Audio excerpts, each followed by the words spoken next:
بسم اللہ الرحمن الرحیم ربنا افرغ علینا صبرا وثبت اقدامنا وانصرنا علی القوم الکافرین۔ صلوات بھیجے محمد والا۔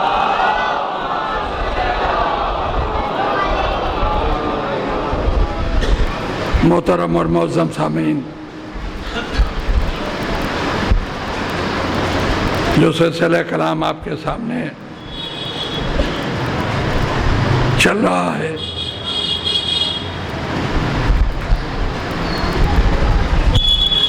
قوم یہود سے تعلق رکھنے والے کچھ افراد کی ایک دعا کے سلسلے سے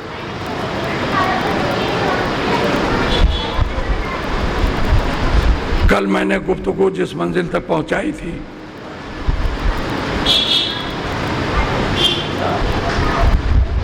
ہلکا سا اشارہ دے کر وہیں سے گفتگو کو آگے بڑھانا چاہتا ہوں۔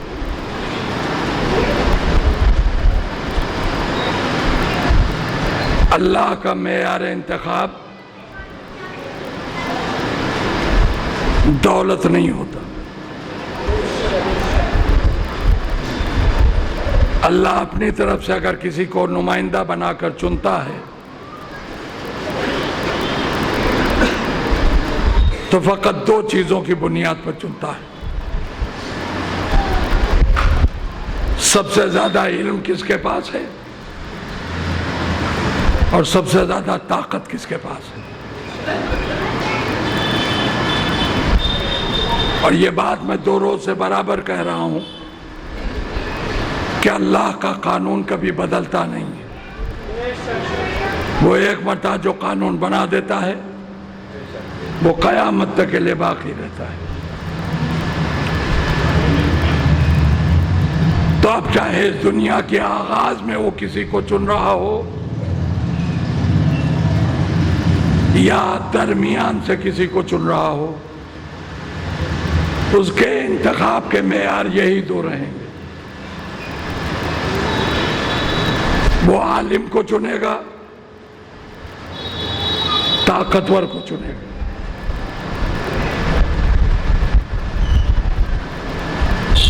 میں نے کل جو آیت سنائی تھی اسے پھر سنا رہا ہوں، جس میں اللہ نے اپنے کچھ بندوں کو چنا ہے۔ بسم اللہ الرحمن الرحیم۔ ان اللہ اصطفیٰ آدم و نوح و آل ابراہیم و آل عمران و علی العالمین۔ اللہ نے چن لیا آدم کو، اللہ نے چن لیا نوح کو، اللہ نے چن لیا آل ابراہیم کو، اللہ نے چن لیا آل عمران کو۔ کل میں بتا چکا ہوں، پھر دوہرا رہا ہوں۔ آل ابراہیم سے کون مراد ہے؟ اس مسئلے میں سارے مسلمان اس بات پر متفق ہیں کہ آل ابراہیم سے مراد ہمارا رسول ہے۔ اب جب اللہ نے چنا ہے اس نبی کو، جسے مسلمان اپنا جیسا کہتا ہے، اب میں ایک دنیا کی مثال دے رہا ہوں یہ بتانے کے لیے کہ ہمارا رسول ہمارا جیسا ہے یا نہیں۔ دیکھیں، ہمارے ہاں آئے دن کوئی نہ کوئی چناؤ الیکشن ہوتا ہی رہتا ہے۔ ہندوستان ایک ایسا ملک ہے جہاں چناؤں کی کوئی انتہا نہیں ہے۔ صدر محترم کے چناؤ سے لے کر چھوٹی چھوٹی یونینوں کے چناؤ، آئے دن کوئی نہ کوئی چناؤ ہوتا رہتا ہے۔ ابھی 4 دن پہلے اسمبلی کا چناؤ ہوا۔ اچھا، یہ جب چناؤ ہوتے ہیں تو بہت سے لوگ کھڑے ہو جاتے ہیں۔ کبھی کبھی ایسا بھی ہوتا ہے کہ کوئی ایسا کینڈیڈیٹ سامنے آ گیا جو آپ کا رات دن کا جانا پہچانا ہے، آپ کا دوست ہے، ہمنے والا ہو ہم پیالہ ہے، آپ جب چاہتے ہیں اس کے گھر چلے جاتے ہیں، جب وہ چاہتا ہے آپ کے گھر میں آ جاتا ہے۔ ایسے بھی لوگ کھڑے ہو جاتے ہیں۔ مان لیجئے اسمبلی کے چناؤ میں ایسا ہی ایک شخص کھڑا ہو گیا، ابھی تک جب اس نے چاہا وہ آپ کے گھر آ گیا، جب آپ نے چاہا آپ اس کے گھر چلے گئے، وہ کھڑا ہوا اور اتفاق سے چن لیا گیا، آپ سب نے مل کے چن لیا اسے۔ اب بتائیے جب آپ سب نے اسے چن لیا تو اس کی کچھ حیثیت بدلی کہ نہیں بدلی؟ بدلی نا۔ ابھی تک اس کے پاس رہنے کو مکان نہیں تھا، اب سرکاری بنگلہ ہے۔ ابھی تک یہ کہیں جاتا تھا تو اکیلا جاتا تھا، فورس ساتھ میں چلتی ہے۔ ابھی تک جب آپ چاہتے تھے اس کے گھر چلے جاتے تھے، اب اگر جانا ہے تو اپائنٹمنٹ لیجئے اور جو وقت ملے اسی وقت پر جائیے، اور جب آپ اس کی سرکاری رہائش گاہ پر پہنچیں گے تو ایسے ہی گھسے چلے نہیں جائیں گے اس کے گھر کے اندر، باہر جو فورس لگی ہے وہ آپ کی تلاشی لے گی، کہیں آپ آتنکوادی تو نہیں ہیں، کہیں آپ MLA کو مارنے تو نہیں آئے ہیں۔ جب وہ فورس مطمئن ہو لے گی آپ کی طرف سے تب آپ کو اندر جانے دے گی۔ اب جب جانچ ہونے لگے آپ وہیں پر بکھر کے کھڑے ہو جائیے کہ کل تک تو ہم اس کے گھر جاتے تھے کوئی جانچ نہیں ہوتی تھی، یہ اب جانچ کیوں؟ توجہ دے رہے نا آپ؟ یہ اب جانچ کیوں؟ تو آپ کو جواب ملے گا کل یہ تمہارا جیسا ایک انسان تھا مگر اب تم نے ہی سے چن لیا ہے، اب یہ تمہارا جیسا نہیں ہے، یہ اب VIP ہے۔ غلط کہہ رہا ہوں؟ یہ اب تمہارا جیسا نہیں ہے، اب یہ VIP ہے، اس کے گھر کے اندر جانا ہے تو یہ فارمیلٹیز پوری کرنی پڑیں گی۔ بھائی میں ایک جملہ کہوں، جب ہمارا چنا ہوا ہمارا جیسا نہیں رہا تو وہ رسول جسے اللہ نے چنا ہے، صلوات بھیج دیجئے محمد والے۔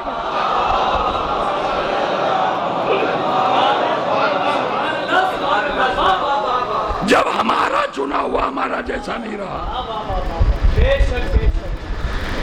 تو یہ رسول ہمارا جیسا نہیں ہے۔ اس سے اللہ نے بڑی عظمتوں کا مالک بنا کے بھیجا۔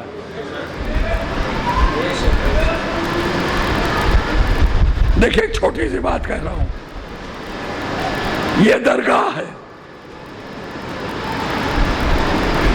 اصلاً نہیں ہے، نقل درگاہ ہے۔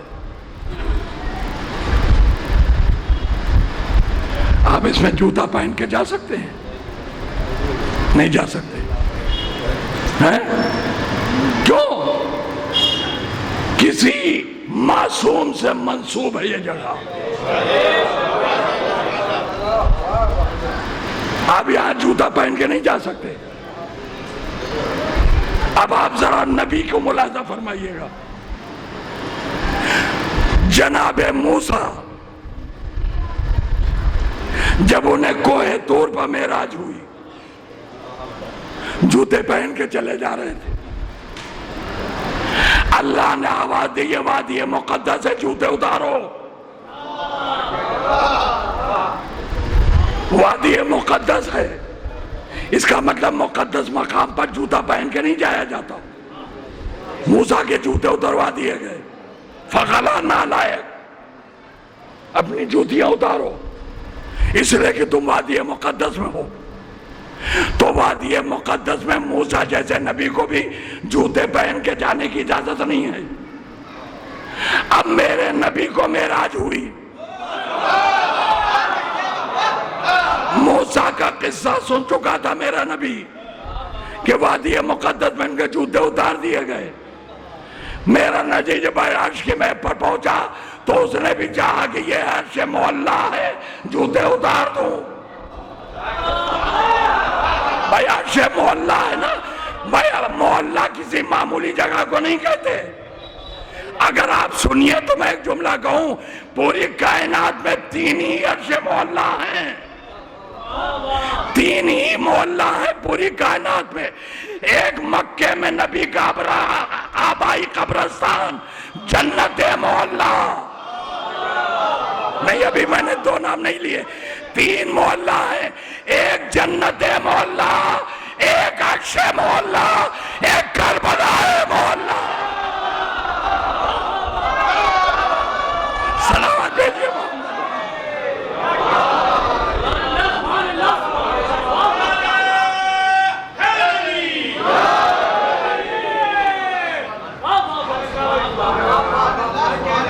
تو مقدس مقامات پر جوتا پہن کے نہیں جایا جاتا. موسیٰ کا واقعہ پیش نظر تھا، میرے نبی عرش محلہ پر پہنچ کے چاہا کہ اپنی جوتیاں اتار دے، اپنا جیسا کہنے والے سنیں. نبی نے چاہا جوتیاں اتار دیں، آواز قدرت آئی، میرے نبی جوتیاں پہن کے آؤ، تمہاری جوتیوں سے روندنے کے بعد ہی تو یہ عرش محلہ بنے گا.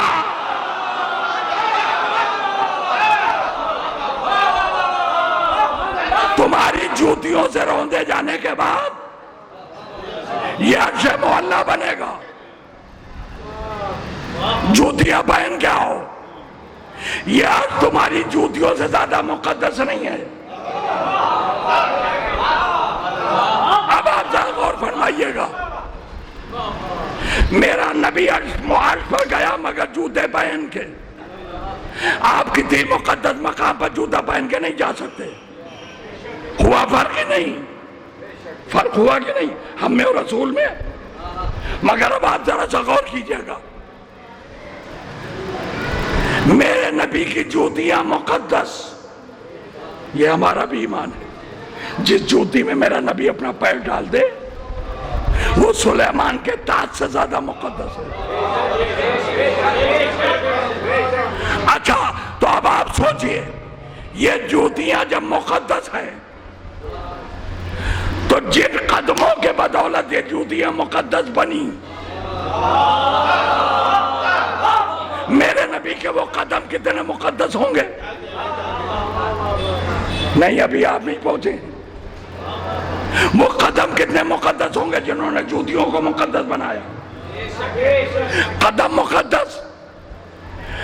اب قدموں کے اوپر ہے میرے نبی کا یہ سینہ جس میں نازل ہوا قرآن. اب یہ میرے نبی کا سینہ کتنا مقدس ہوگا؟ ہے کوئی مائی کا لال جو بتائے؟ نہیں بتا سکتا.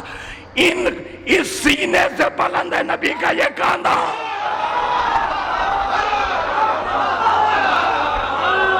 تو اب یہ کاندھا کتنا مقدس ہے کوئی بتا پائے گا؟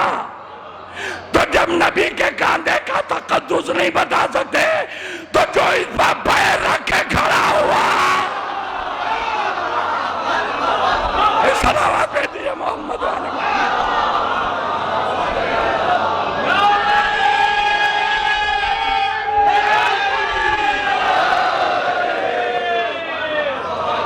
اس علی کا مرتبہ کون بتائے گا؟ نبی کے کاندھے پر قدم رکھ کے کھڑا ہے. اس کا مطلب نبی کے مرتبہ تو جانے دیجئے، علی کا مرتبہ کوئی نہیں جانتا. اور یہ علی وہ ہے جو کہہ رہا ہے اپنے نبی کے لیے، انا عبد من عبید محمد، میں تو محمد کے غلاموں میں غلام ہوں. تو جب تم غلام جیسے نہیں ہو سکتے تو آقا جیسے کیسے ہو گئے؟ صلوات بھیجئے محمد علیہ وسلم.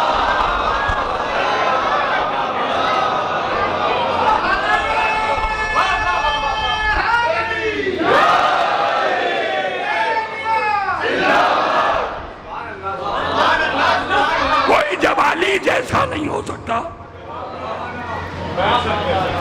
اور اگر آپ اجازت دیے تو میرا تو عقیدہ کچھ اور ہے. علی تو علی ہیں، کوئی علی کے غلام خنبر جیسا نہیں ہو سکتا.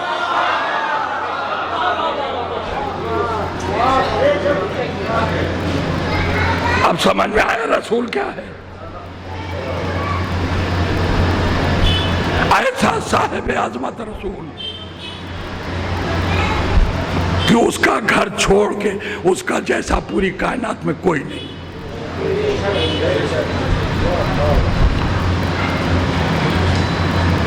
بس ایک بات اور، اس کے بعد آگے بڑھ جاؤں گا. یہ میرے گلے میں کپڑا ہے، پورا ایک ہے نا. مان لیجئے مجھے کوئی ضرورت پڑ جائے اور میں اس کے 2 ٹکڑے کر دوں، اور اب 2 ٹکڑے کرنے کے بعد میں آپ سے پوچھوں بتاؤ یہ ٹکڑا کیسا اور یہ کیسا ہے، آپ کیا کہیں گے؟ ارے جناب ابھی پورا ایک تھا، آپ نے 2 ٹکڑے کر دیے تو دونوں ٹکڑوں میں کوئی فرق تھوڑی ہوگا. جیسا یہ ویسا یہ، جو اس کا کلر وہی اس کا کلر، جو اس کا کام وہی اس کا کام. جتنا یہ پاک اتنا یہ پاک. اللہ نے اپنی معرفت کے لیے پیدا کیا نور ایک، مگر اس کے 2 ٹکڑے کیے. ایک ٹکڑے کا نام محمد، ایک ٹکڑے کا نام علی. تو ابھی تک تو یہ دونوں ایک تھے، اللہ نے 2 ٹکڑے کر دیے تو 2 ٹکڑے ہونے سے کوئی فرق تھوڑی پڑے گا. جیسا میرا نبی ویسے ہی مولا علی، جو عظمت نبی وہی عظمت علی، جو طہارت نبی وہی طہارت علی. پتہ نہیں آپ کا ذہن حاضر ہے کہ نہیں، یہ دونوں اتنے ایک جیسے ہیں، علی اور نبی یہ دونوں اتنے ایک جیسے ہیں کہ نبی کہہ سکتے ہیں علی ہمارے جیسے، اور علی کہہ سکتے ہیں محمد ہمارے جیسے. کہہ سکتے ہیں کہ نہیں؟ آپ کا ذہن وہاں گیا ہی نہیں جہاں ہم لے جانا چاہ رہے ہیں. میرا نبی کہہ سکتا ہے علی ہمارے جیسے، اور مولا علی کہہ سکتے ہیں محمد ہمارے جیسے. پوری کائنات میں محمد کو اپنا جیسا کہنے کا حق صرف علی کو ہے، صرف مولا علی کو حق ہے کہ وہ کہہ سکتے ہیں محمد ہمارے جیسے. مگر کمال کی بات ہے جو محمد کو اپنا جیسا کہہ سکتا تھا اس نے کہا کبھی نہیں. اس نے تو اپنے کو غلام کہا، اس نے اپنا جیسا نہیں کہا. تو میں ایک جملہ کہتا ہوں کہ جو اپنا جیسا کہہ سکتا تھا جب وہ غلام کہہ رہا ہے اپنے کو، وہ محمد جیسا نہیں کہتا. جو اپنا جیسا کہہ سکتا تھا وہ کہہ رہا ہے میں غلام ہوں محمد کا. تو جو اپنا جیسا کہہ سکتا ہو وہ تو غلام کہے، اور جو غلام بھی کہلانے لائق نہیں ہے.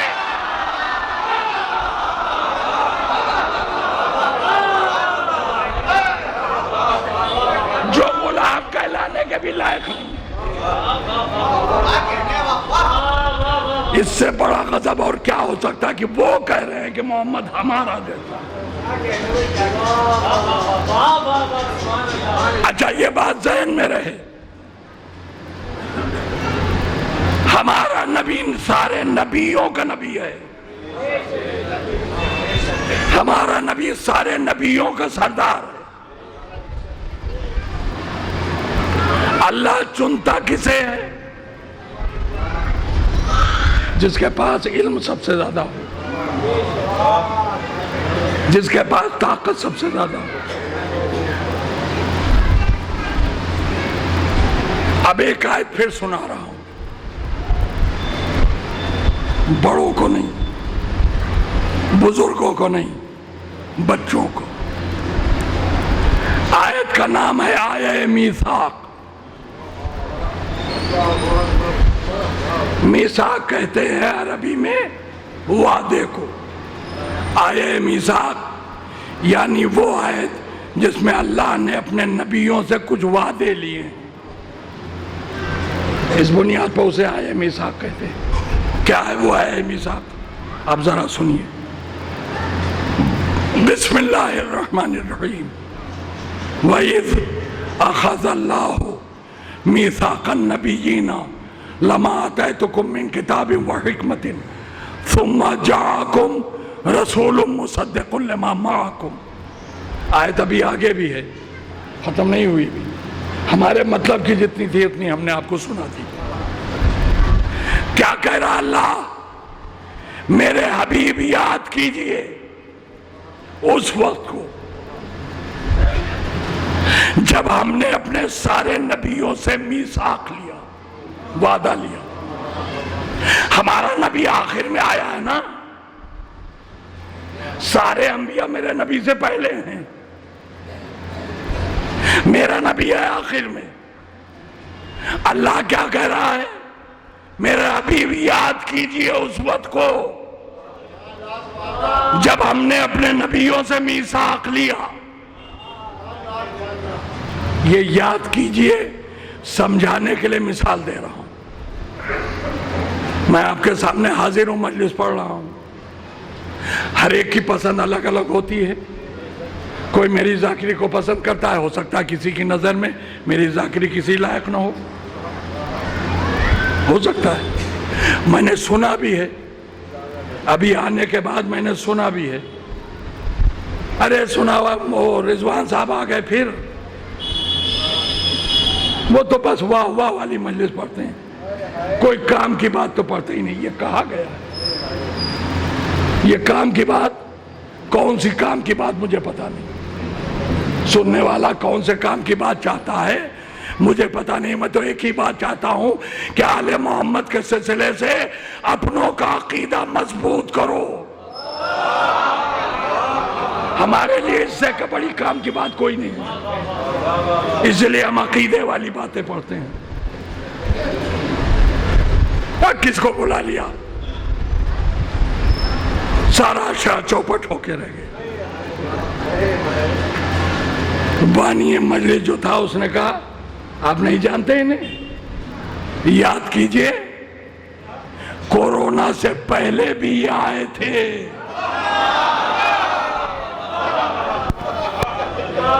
یاد کیجئے کورونا سے پہلے بھی یہ آئے تھے. یہ یاد کیجئے کہ کورونا سے پہلے آئے تھے کہنا اس بات کی دلیل ہے کہ جب میں کورونا سے پہلے آیا تھا تب بھی یہ مجلسوں میں آتے تھے، ہے نا؟ اگر آتے نہ ہوتے تو ان سے یہ نہ کہا جاتا کہ یاد کیجئے. یاد کیجئے اسی سے کہا جاتا ہے جو اس وقت موجود رہا ہو. اپنے نبی کی عظمتوں پر قربان ہو جاؤ. اللہ اپنے نبی سے کہہ رہا میرے حبیب یاد کیجئے اس وقت کو جب ہم نے نبیوں سے میثاق لیا. اس کا مطلب میرا نبی کسی ایک زمانے کا نبی نہیں ہے. جب اللہ سارے نبیوں سے وعدہ لے رہا تھا میرا نبی کھڑا دیکھ رہا تھا.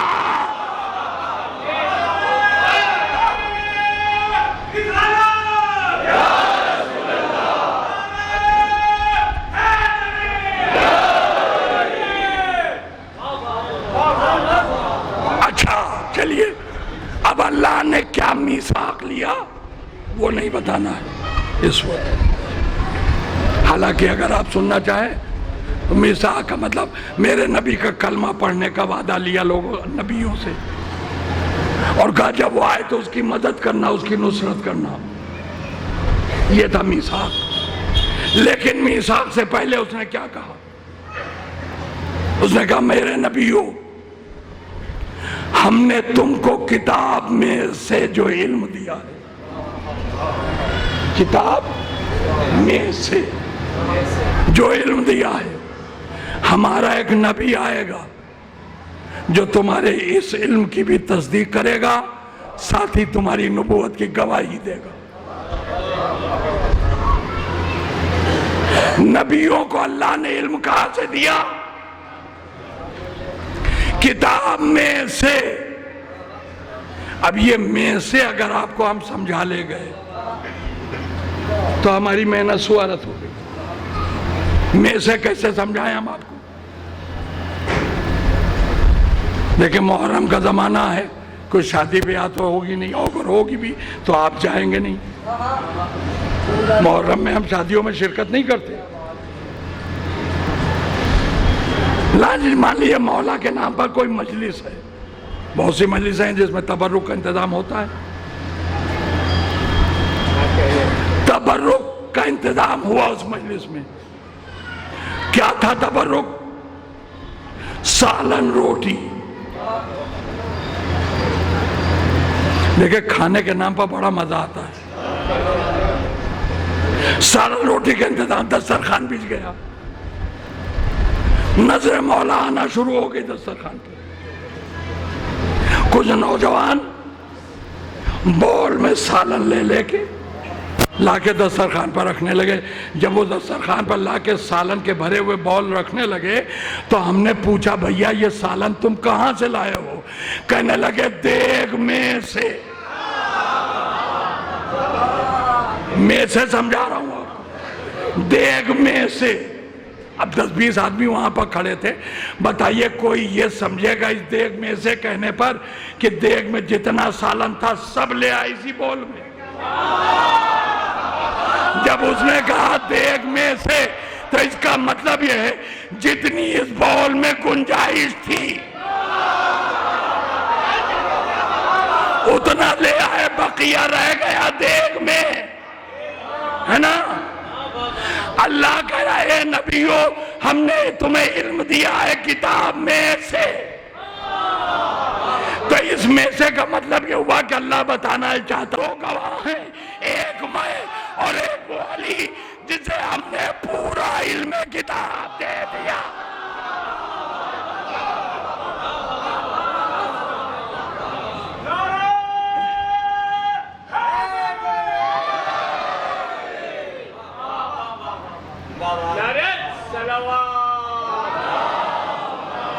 اللہ نے کیا کہا؟ میرے حبیب آپ کی نبوت کے 2 گواہ, ایک میں خود, ایک وہ علی ہے جسے ہم نے پورا علم کتاب دے دیا. نبیوں کے پاس علم ہے مگر کتاب میں سے, علی کے پاس ہے پورا علم کتاب. اب کوئی نبی ہے جو کہہ سکے علی ہمارے جیسے؟ کہہ سکتا ہے کوئی؟ نہیں کہہ سکتا. علی جیسا کوئی نہیں ہو سکتا. علی ہے میرے مولا میرے نبی کا جانشین, علی ہے میرے نبی کا وارث. علی خود کہہ رہے میں ہوں نبی کا غلام. تو جب کوئی غلام جیسا نہیں ہو سکتا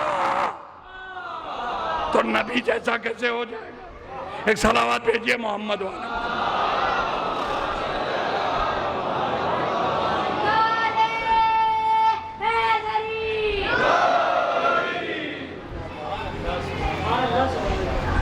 اچھا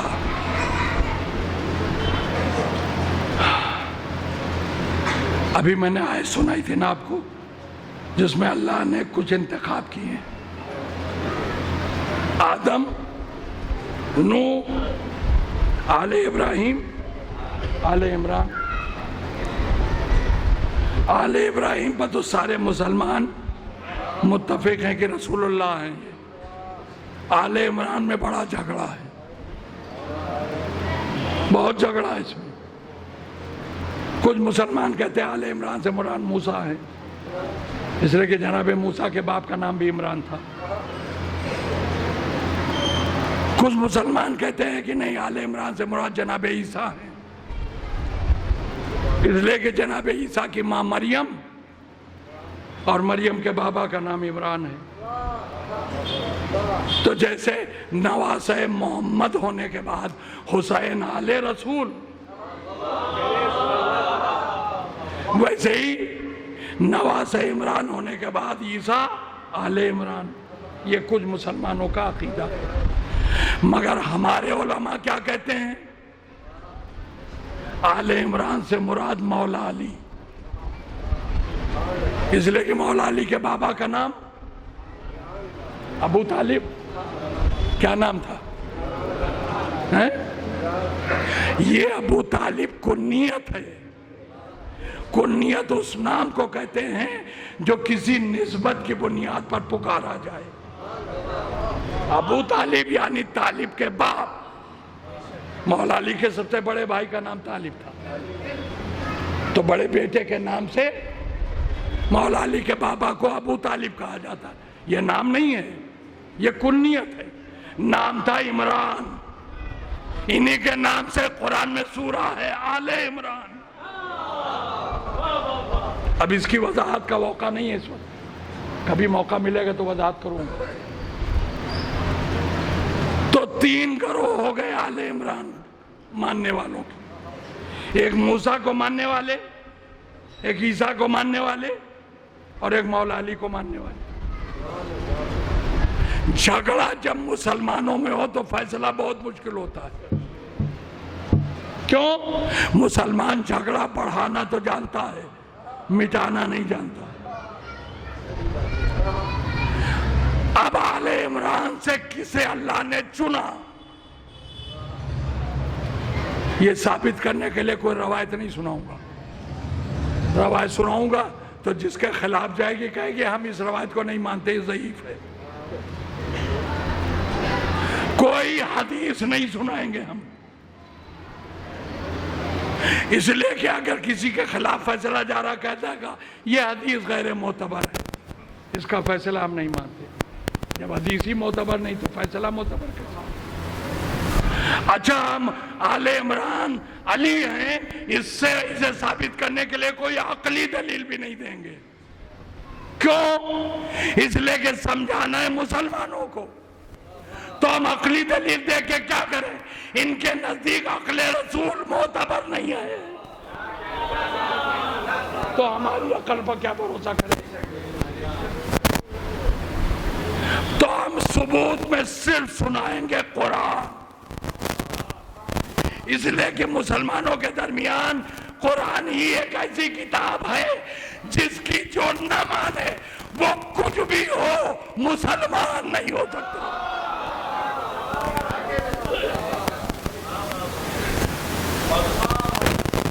تو میں آل عمران ثابت کرنے کے لیے آپ کو قرآن سناؤں.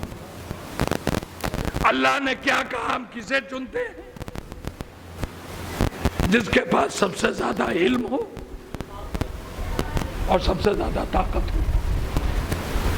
تو علم تو ابھی میں سنا چکا.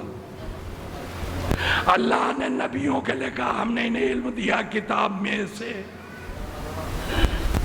اور علی کے لیے کہا کہ ہم نے پورا علم کتاب دے دیا.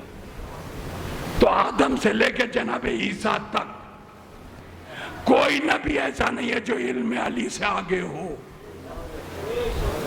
میرا مولا علی سب سے آگے. اب بات رہ گئی طاقت کی.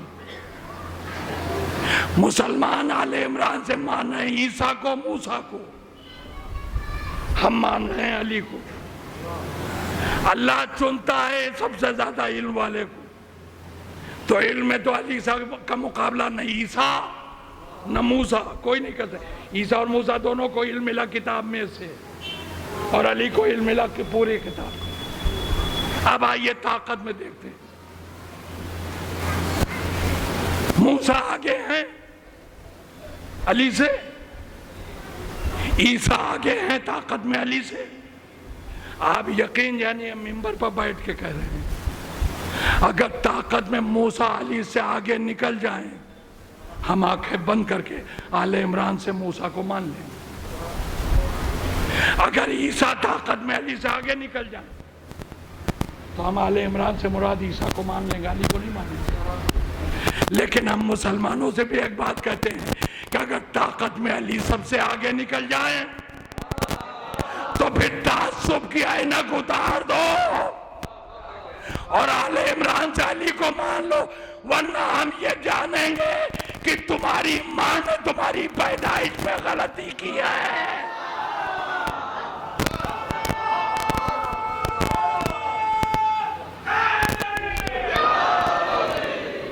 علی انہی لوگوں کے ہاتھ سے نہیں اترتا جن کی ماں نے امانت میں خیانت کی.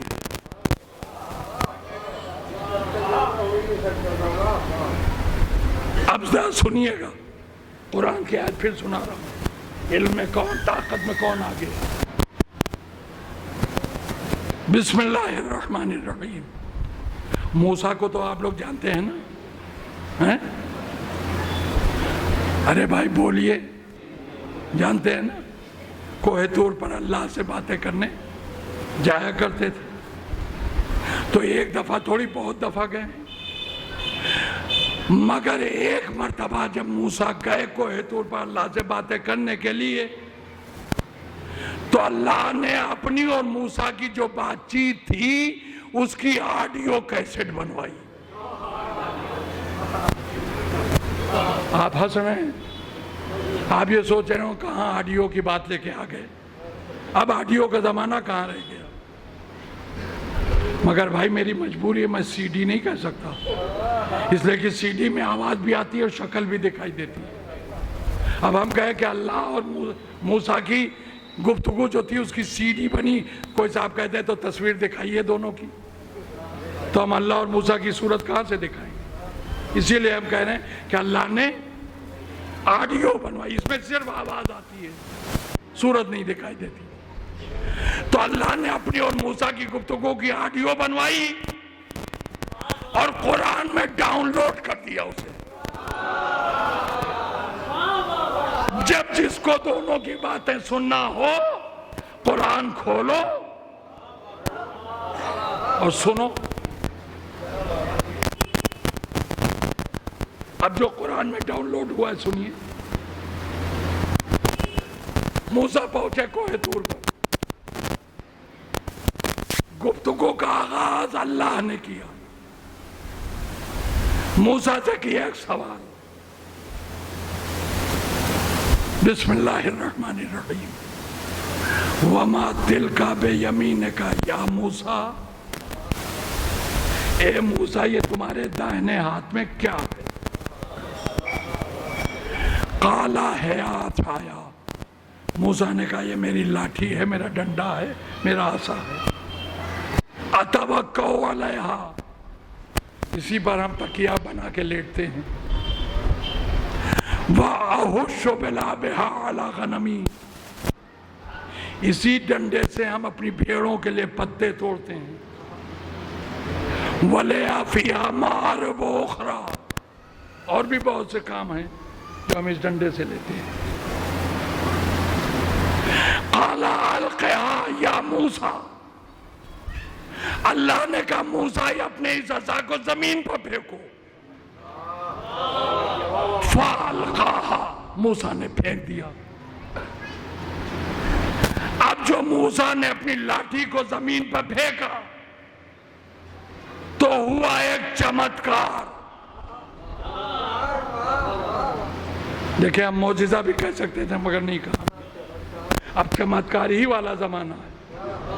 جب ہمارے نوجوان انگریزی میں قصیدہ لکھتے ہوں، ہندی میں نوحہ لکھتے ہوں، تو ہم معجزہ کیوں کہیں؟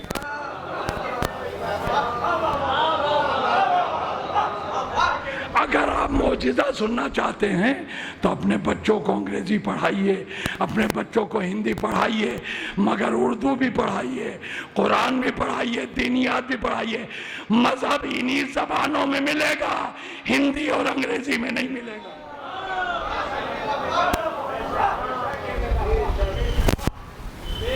تو چمتکار ہوا.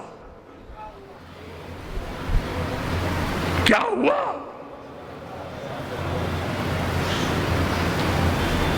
قرآن کہہ رہا ہے لاٹھی حیۃ تسعیٰ، زندہ سانپ ہو گیا. اور جب یہ موسیٰ کی لاٹھی زندہ سانپ بن گیا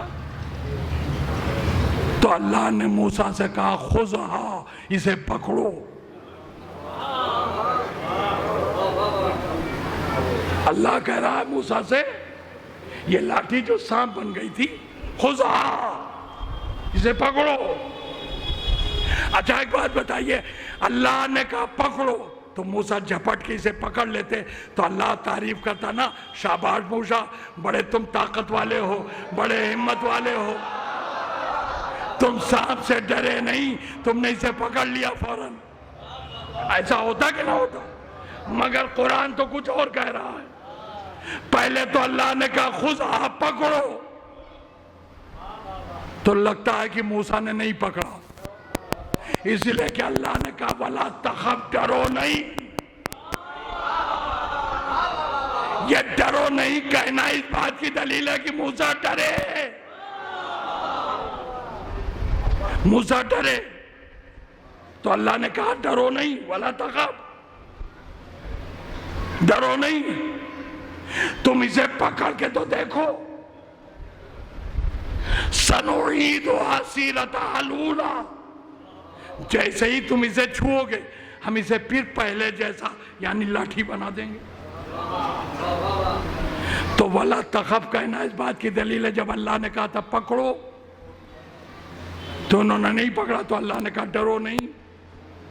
اچھا ڈرو نہیں اللہ نے کہا، تب بھی موسیٰ پکڑ لیتے تو بات رہ جاتی، عزت رہ جاتی۔ اللہ نے کہا پکڑو، نہیں پکڑا، ڈرے، تو اللہ نے کہا ڈرو نہیں، اب بھی نہیں پکڑا، تب اللہ نے کہا کیوں ڈر رہے ہو؟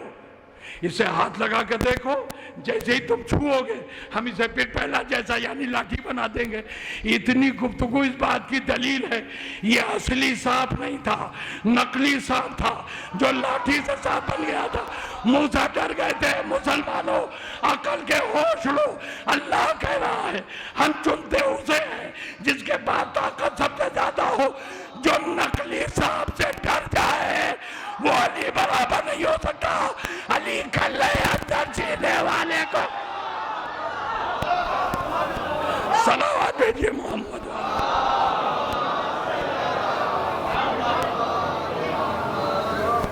جو کلے اندر چیر دے اسے علی کہتے ہیں۔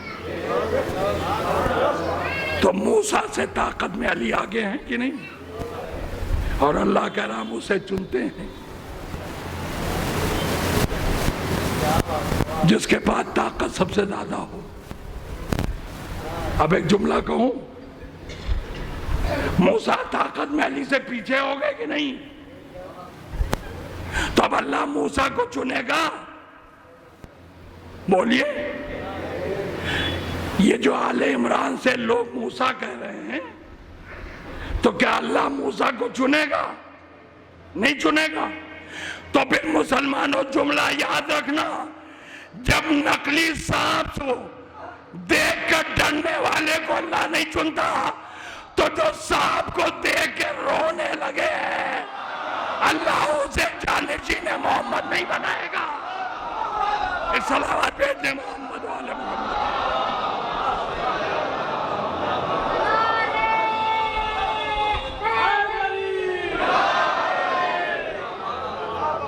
رونے والے کو جانشین محمد بنا دے گا، وہی چنا جائے گا جو کلے اندر چیر دینے والا۔ تو چلیے موسیٰ تو مولا علی سے پیچھے ہو گئے طاقت میں۔ اب ذرا جناب عیسیٰ کو دیکھ لیتے ہیں، اس لیے کہ کچھ مسلمان آل عمران سے جناب عیسیٰ کو مان رہے ہیں۔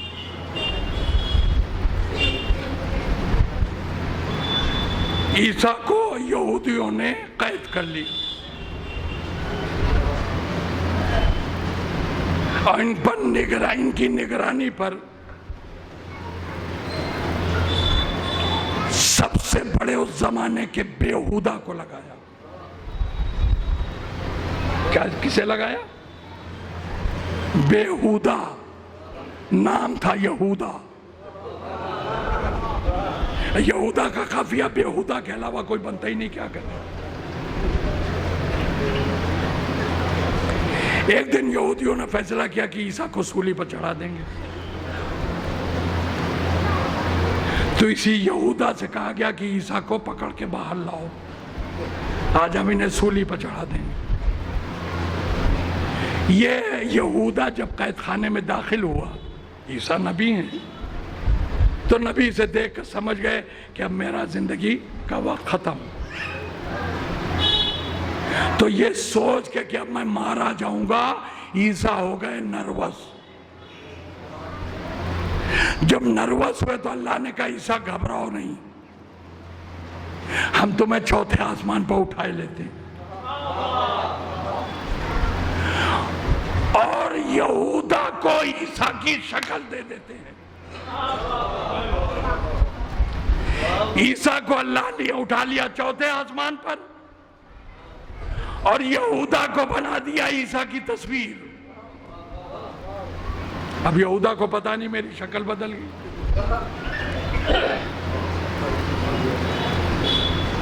وہ تہ خانے میں، اب قید خانے میں چاروں طرف ڈھونڈ کے باہر آیا اور یہودیوں سے کہنے لگا عیسائی تو اندر ہیں ہی نہیں،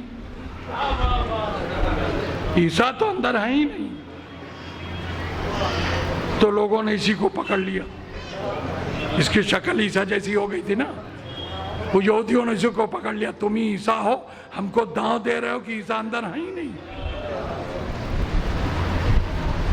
ایک جملہ کہوں، اللہ کو اپنے نبی کو بچانا تھا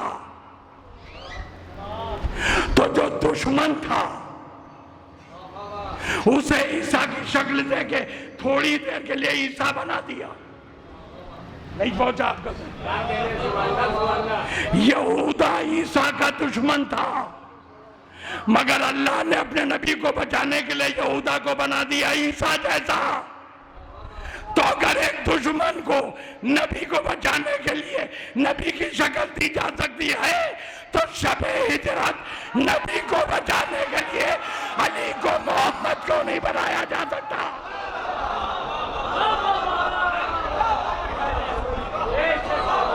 صلوات بھیجیے محمد والا.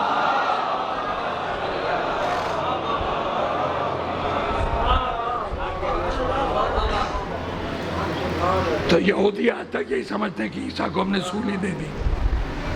نہیں، عیسیٰ تو چوتھے آسمان پہ پہنچ گئے. یہ چوتھے آسمان پہ اللہ نے کیوں اٹھایا؟ کیوں؟ اس لیے کہ موت سامنے دیکھ کر عیسیٰ گھبرائے. اب مجھے آگے کہنا پڑے گا کچھ؟ موت کو دیکھ کے عیسیٰ گھبرائے. مسلمان علی کو چھوڑ کے عیسیٰ کو کہہ رہا ہے آل عمران. عیسیٰ وہ ہے جو موت سے ڈرے.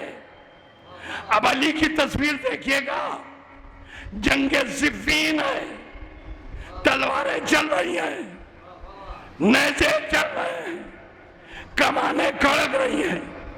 علی نے مصلی بچھا کے نماز شروع کر دی. کسی نے پوچھا یا علی ایسی حالت میں نماز؟ علی کہتے سنو، علی کو اس کا خوف نہیں ہے کہ موت اس پر آئے گی یا علی موت پر جا پڑے گا.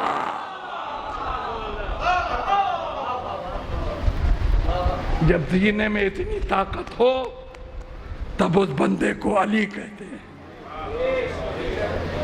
اب بتائیے، جو موت سے ڈر جائے، گھبرا جائے، اسے اللہ چنے گا؟ یا جو موت کی آنکھوں میں آنکھیں ڈال کے کھڑا رہے، اللہ اسے چنے گا؟ بس میرے دوست، میں نے ختم کر دی تقریر. 1 گھنٹہ تقریباً ہو گیا، مگر مجھے بتایا گیا ہے کہ آج 15 منٹ کا ٹائم بڑا ہے. تو یہ 15 منٹ اس مجمع کی نظر. اب جو ٹائم بچا ہے اس میں وہ سنیے جس کے بعد اس تقریر کو مجلس کہا جائے.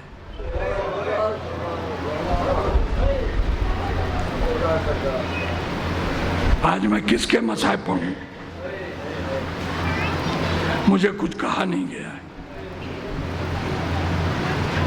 میں آج آپ کو 2 یتیموں کے مصائب سنانا چاہتا ہوں.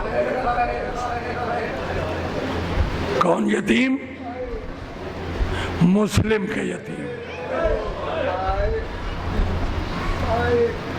ایک کا نام ابراہیم، دوسرے کا نام محمد. ابراہیم کی عمر 9 سال، محمد کی عمر 7 سال.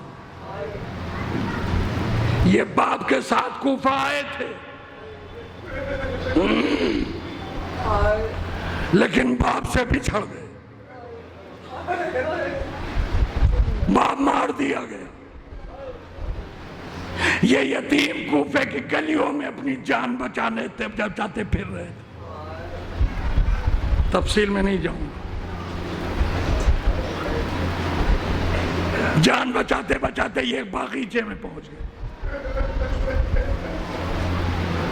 حارث جو ان بچوں کا قاتل ہے، اس کی بیوی مومنہ تھی. وہ اس باغیچے میں ایک چشمہ تھا جس پر پانی بھرنے گئی. بچے درخت کے پتوں میں اپنے کو چھپائے ہوئے تھے. اس نے پانی میں بچوں کی تصویر دیکھی. یہ جانتی نہیں تھی کہ مسلم کے بچے ہیں، مگر بچے اتنے خوبصورت تھے کہ یہ مومنہ فدا ہو گئی. آواز دی بچوں نیچے اترو، تم وہاں کیوں چڑھ کے بیٹھے ہو؟ بچوں نے کہا ہمیں ڈھونڈا جا رہا ہے قتل کرنے کے لیے، اس لیے ہم اپنی جان بچا کے یہاں چھپے ہو. مومنہ کے کان کھڑے ہو گئے. قتل کرنے کے لیے ڈھونڈا جا رہا ہے؟ یہ تو ہم نے مسلم کے بچوں کے لیے سنا ہے. بچوں نے کہا ہم اسی مسلم کے بچے ہیں. مومنہ دینا رونے لگی. شہزادوں نیچے اترو، ہم تمہیں کوئی تکلیف نہیں دیں گے، تم ہمارے ساتھ چلو، ہم تمہیں اپنے گھر لے جائیں گے. ڈرتے ڈرتے بچے نیچے اترے. یہ مومنہ ان بچوں کو اپنے گھر لے آئی اور تہہ خانے میں چھپا کے رکھا تاکہ اس کے شوہر کو خبر نہ ہو. دیکھیں بہت روئیں گے آپ، لیکن شروع میں تھوڑا سا صبر کر کے سن لی.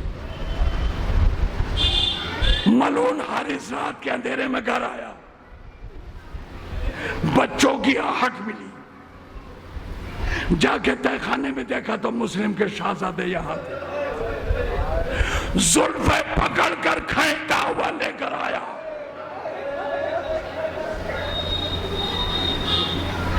اللہ کر ایک ستون سے رسیوں سے باندھ دیا. یہ ملعون رات بھر بستر پر سویا اور بچے رسی سے بندھے ہوئے پڑے رہے.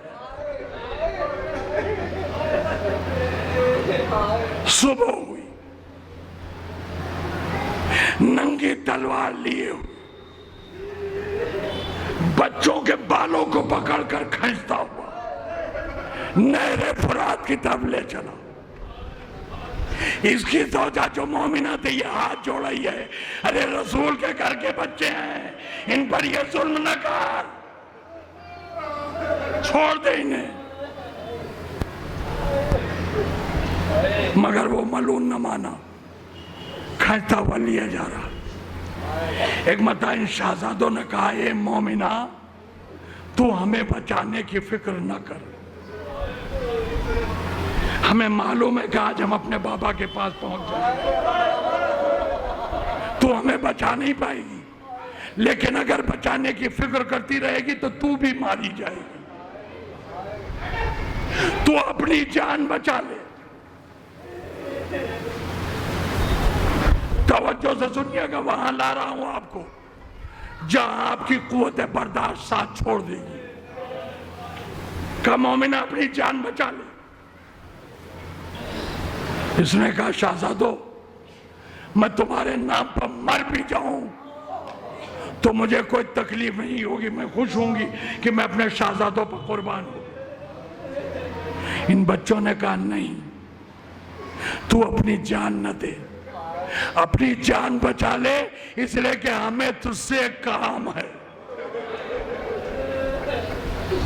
اس نے ہاتھ جوڑ دیے، مجھ سے کام ہے؟ شہزادوں جلدی بتاؤ، تمہارا کام کر کے مجھے فخر ہوگا کہ اپنے شہزادوں کے کچھ تو کام آئی. کہ دیکھ مومنہ، ہم ابھی نہر فرات پر قتل کر دیے جائیں گے. جب ہم قتل ہو جائیں تو ہمارے خون بھرے کرتے اتار دیں. ہماری ماں ہمارا انتظار کر رہی ہے،